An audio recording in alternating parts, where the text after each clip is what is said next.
सध्या सगळीकडे चर्चा आहे ती बांगलादेशी घुसखोरांची। काँग्रेसच्या राज्यात बांगलादेशी घुसखोरांची भारतात वेगवेगळ्या मार्गांनी एंट्री झाली।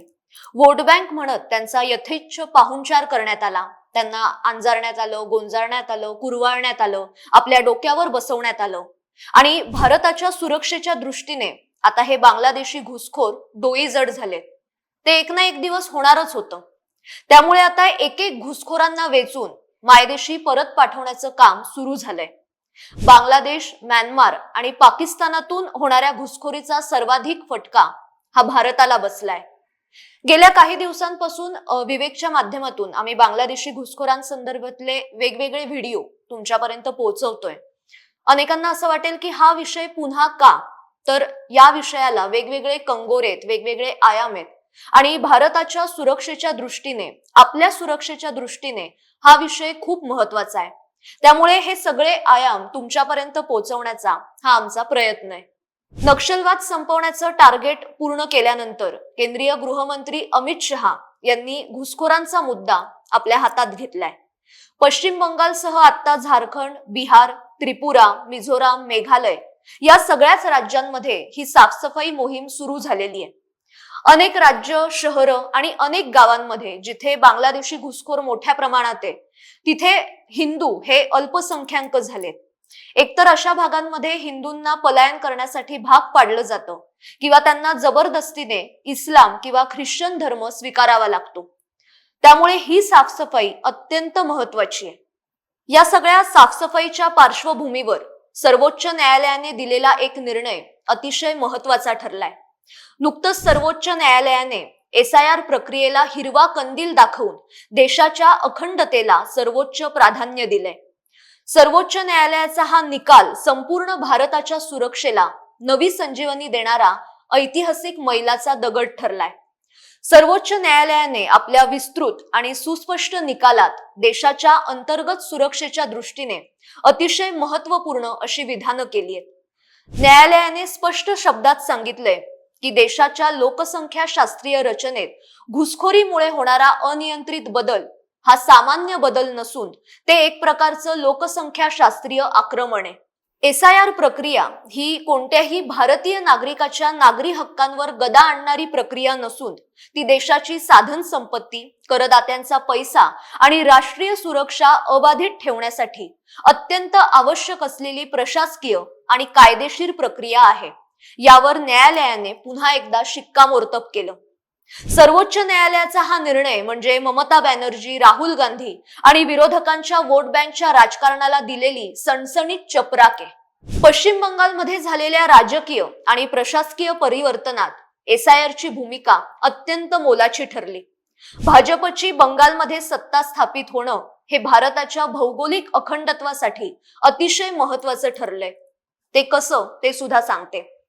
ईशान्य भारताला उर्वरित भारताशी जोडणारा 22 किलोमीटर रुंद आणि सुमारे 60 किलोमीटर लांबी असलेला चिंचोळा पट्टा म्हणजे उत्तर बंगालमधला सिलिगुडी कॉरिडॉर। भारताची ही दुखरी नस चिकन नेक या नावाने सुद्धा ओळखली जाते। हा भाग अष्टलक्ष्मी राज्यांना म्हणजे पूर्वोत्तर भारतातील 8 राज्यांना भारताच्या मुख्य भूभागाशी जोडतो। बांगलादेश, भूतान आणि नेपाळ या देशांच्या सीमा या अरुंद भूभागाला जोडलेल्या आहेत। 17 ते 60 किलोमीटर एवढा हा चिंचोळा भाग।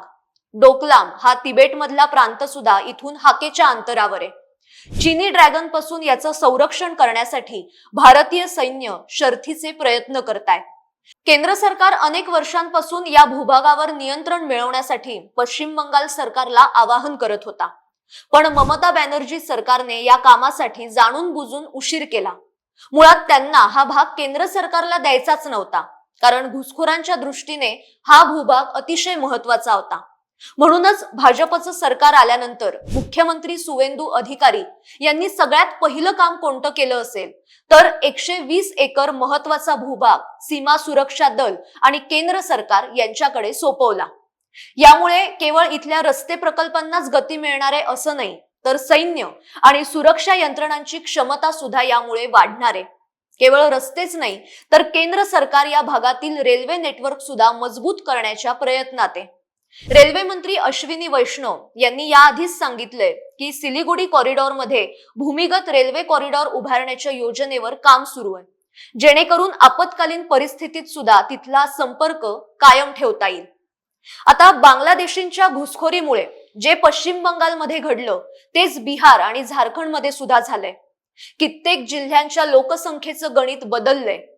बिहारच्या सीमांचल क्षेत्रातील किशनगंज या जिल्ह्यामध्ये मुस्लिमांचा टक्का हा 68% पोहोचलाय. सीमांचल मधला किशनगंज हा जिल्हा सिलिगुडी कॉरिडॉर पासून सुमारे 80 किलोमीटरवर आहे.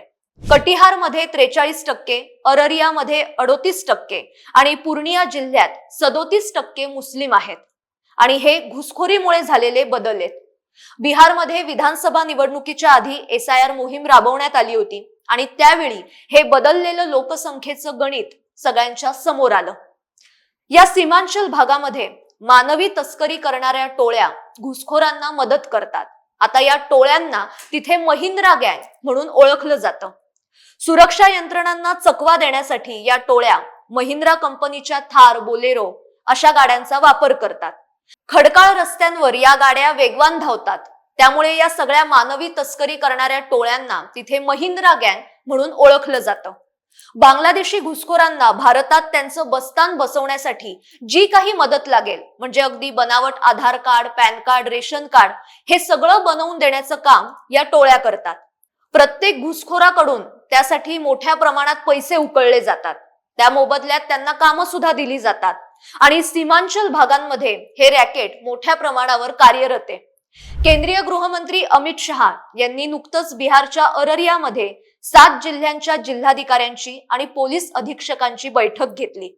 सीमांचलच्या सीमेपासून 10 किलोमीटरच्या परिसरातील अतिक्रमण हटवण्याचे आदेश या बैठकीत देण्यात आलेत. सीमावर्ती भागात राहणाऱ्या लोकांची माहिती सुद्धा जमवली जाते. सिलिगुडी कॉरिडॉर जर सुरक्षित ठेवायचा असेल तर आजूबाजूचा सीमांचल भाग सुद्धा सुरक्षित राहणं गरजेचं आहे आणि त्यासाठीच ही साफसफाईची मोहीम आता हाती घेण्यात आली. आता ज्यांना हे घुसखोर मतपेढी, वोट बँक म्हणून हवे असतात ते लोक, म्हणजे ते राजकीय लोक याला मानवतेशी जोडतात. पण घुसखोरीचा मानवतेशी काहीही संबंध नाहीये. उलट घुसखोरीला प्रोत्साहन देणं हे मानवतेच्या विरोधात आहे. आता घुसखोरीची ही समस्या फक्त भारतातच नाहीये, तर अमेरिकेसह अनेक युरोपीय राष्ट्रांना सुद्धा मुस्लिम घुसखोरीचा फटका बसलाय. हे घुसखोर ज्या भागात घुसतात, जिथे राहतात, त्या भागात बेकायदेशीर कृत्यांची, गुन्हेगारीची वाढ होते. पुढे जसजशी त्यांची ताकद वाढते, त्यांची लोकसंख्या वाढते, तसतशी स्थानिक संस्कृती आणि कायद्यांना सुद्धा ते जुमानत नाही. हे घुसखोर मग हळूहळू सगळ्याच गोष्टींवर ताबा मिळवतात. स्वतःच्या विचारसरणीनुसार लोकसंख्येची रचना सुद्धा बदलतात. बिहार आणि पश्चिम बंगाल नंतर आता महाराष्ट्राला सुद्धा SIR मोहिमेची नितांत गरज आहे. कारण मुंबई, नवी मुंबई, ठाणे, पुणे, छत्रपती संभाजीनगर अशा अनेक महत्वाच्या शहरांमध्ये हे बांगलादेशी आणि रोहिंगे घुसखोर ठाण मांडून बसलेत. आपला देश, आपलं राज्य, आपल्या सीमा सुरक्षित करायच्या असतील तर प्रत्येक राज्यात SIRचा बुलडोजर चालणं हे अत्यंत आवश्यक आहे. आजच्या भागात इथेच थांबते. पण या सगळ्या परिस्थितीविषयी आणि SIR मोहिमेविषयी तुम्हाला काय वाटतं ते कमेंट्स मधनं नक्की कळवा. आणि अशाच महत्वाच्या विषयांवर आपल्याला रोज चर्चा करायची आहे. असे अनेक महत्वाचे विषय आम्ही तुमच्यापर्यंत पोहोचवणार आहोत. त्यासाठी साप्ताहिक विवेकच्या YouTube चॅनलला आजच सबस्क्राईब करा. धन्यवाद.